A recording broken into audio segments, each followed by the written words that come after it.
Audio Jungle. A very warm welcome to another Dr. T Health Mastery series where we aim to educate, enthuse and help you along your journey towards becoming a master of your own health.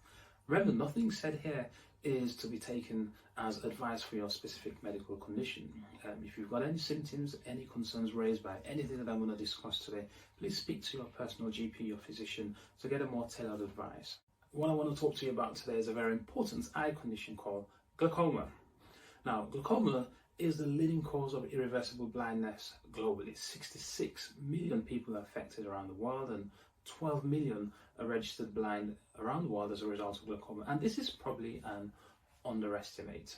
Glaucoma is responsible for 10% of those registered blind in the United Kingdom. It causes progressive damage of the nerve of vision that first tends to affect your peripheral vision. So this is your sort of outside vision, and only in most cases when people have lost something like 80 to 90% of their peripheral vision do they then develop symptoms of blurred vision. Now, I know you might be wondering, well, if most patients don't develop symptoms at all, then how is glaucoma diagnosed?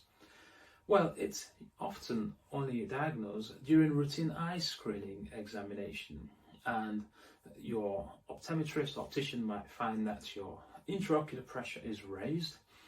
There are also certain features that may be picked up, so they may find that you've lost some of your peripheral vision.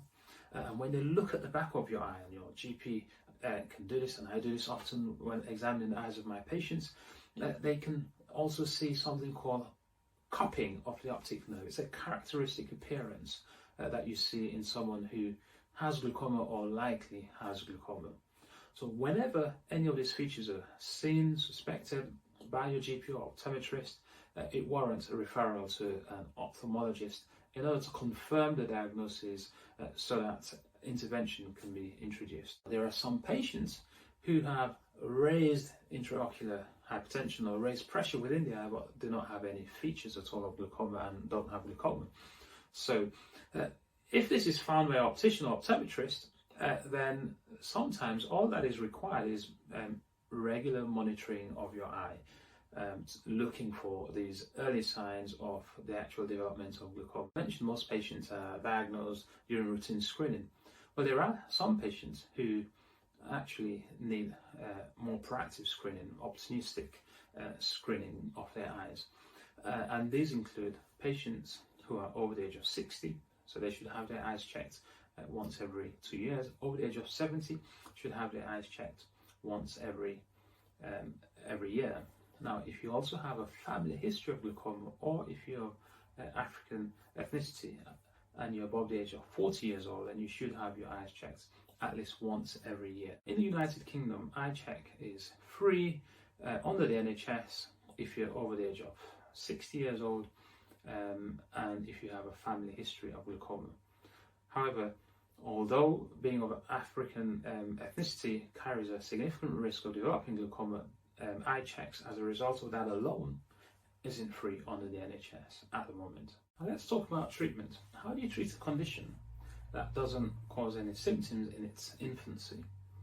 And this is where education is really important, making you, the patient, aware, and also you educating yourself so that you're aware about the risk of untreated, uncontrolled ocular hypertension or untreated glaucoma.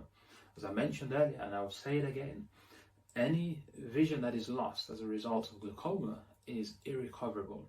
So the aim of treatment is to control the pressure within the eye and protect whatever vision you have left and reduce the progressive loss of vision. Once a decision is made to start treatment, it is really important that that treatment is initiated under the care of an ophthalmologist.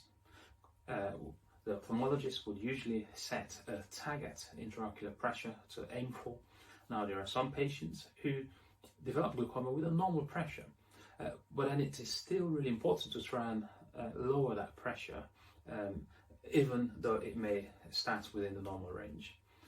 And treatment may be initiated with eye drops, and there are various types of eye drops. I won't go into the actual specific name, but you have prostaglandin analogues, beta blockers, for example, and you may use a single or a combination of eye drops in order to control the pressure within the eye.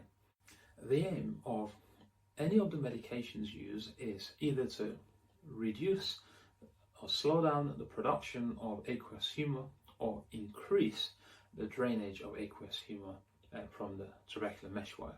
As well as eye drops, there are laser treatments.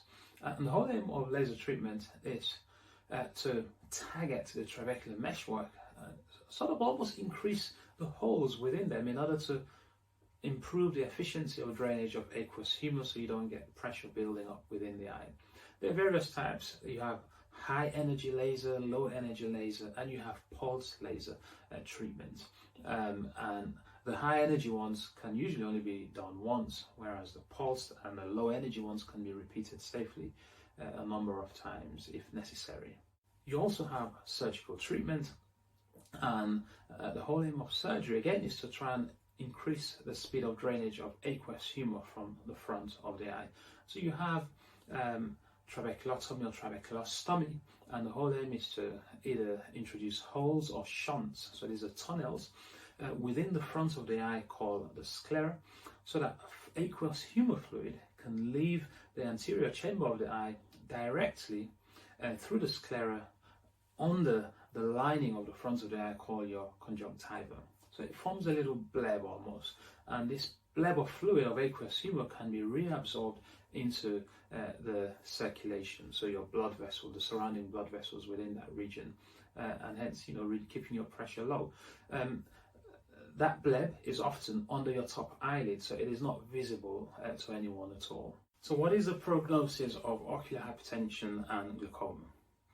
Well, with ocular hypertension in someone who has not yet developed glaucoma, the aim is to prevent the progression towards glaucoma for various reasons, depending on your ethnicity, the structure of the eye, certain medications that you take, and compliance with monitoring the pressure within the eye.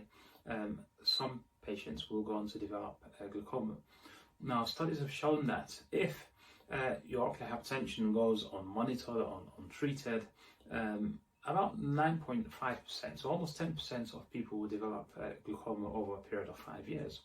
But if it's monitored and treatment is started appropriately, then only about 4% go on to develop glaucoma over a 5-year period. Now, if you've already been diagnosed with having glaucoma, remember, any vision that you've already lost cannot be recovered, and any vision that you go on to lose down the line cannot be recovered with the best surgery or medication or laser treatment in the world. Okay, so it is really important that you comply with treatment, that you comply with the management plan that is put in place for you.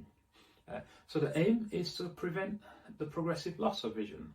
Unfortunately, most patients do not develop any symptoms at all to warn them of the fact that their vision is deteriorating until majority of the nerve of vision, the optic nerve, have been damaged. And by the time you develop symptoms, usually 80 to 90% of your optic nerve has already been damaged. So complying with treatment is super duper important here. And normally when I have the discussion with patients who have glaucoma about why it's really important to comply with their medication, I use the analogy of hypertension. So, hypertension that can lead to heart attacks and strokes. In the same way that hypertension usually causes no symptoms in people, and some patients usually, I'll take my blood pressure medication when I develop a headache. In the same way that it causes no symptoms in the vast majority of patients, glaucoma also causes no symptoms until it is too late.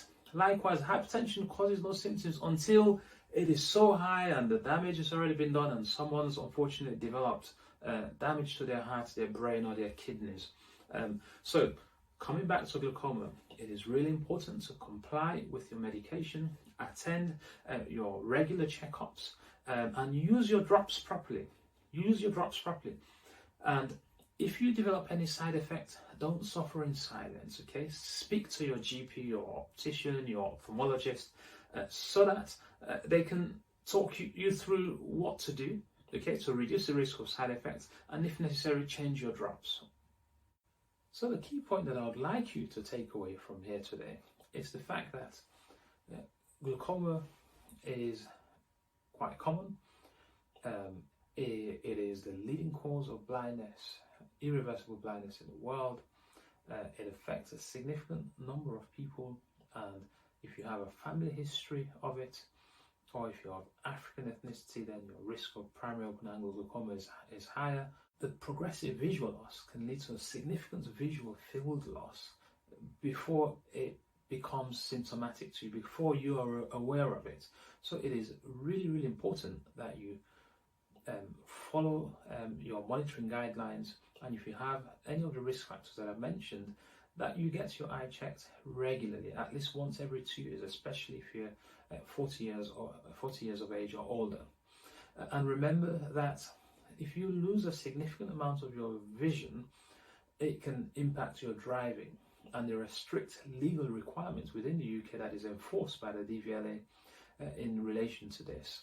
And your optician, ophthalmologist, optometrist, or your GP will be able to give you guidance on any of these. Until next time, look after yourself and stay safe, and I hope to see you on the next video. If anything here has stood out well for you, share it. If you genuinely like this video, click the like button, subscribe to our channel to be the first to be notified about our new video releases.